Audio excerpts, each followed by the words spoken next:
It is correspondent Peter from Scotland. Go ahead, Peter. When a writer tries to fit our human civilization into the image of an elephant, it is not the supposed intelligence of the animal that comes to mind.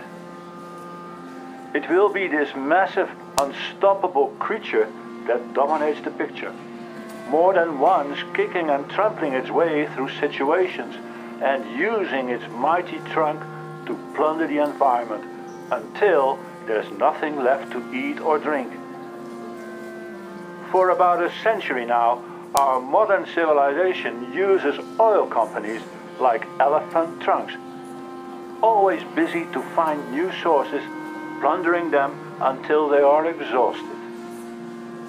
One of the techniques used to find oil and other commercially exploitable but hidden resources is magnetotellurics, measuring the magnetism and electricity that is always a natural part of the telluric, the Earth's crust.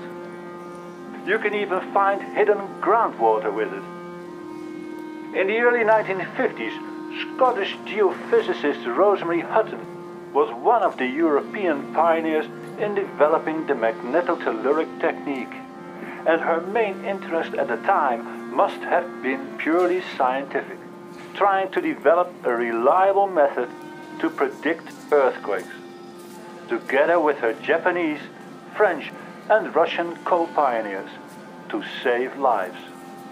But in the second half of the century, America's very addictive consuming way of life turned our global and European civilization into this massive, unstoppable elephant, first and foremost focused on finding and commercially exploiting oil and other mineral resources, to satisfy our unstoppable hunger for always more must-haves, convenience and plastics.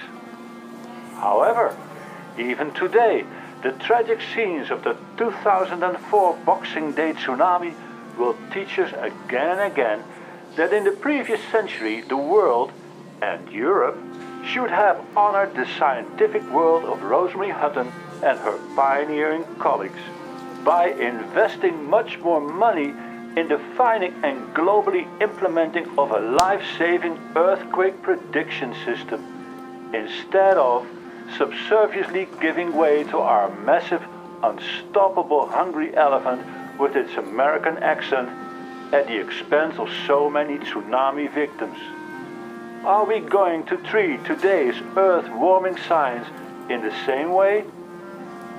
Thank you, Peter.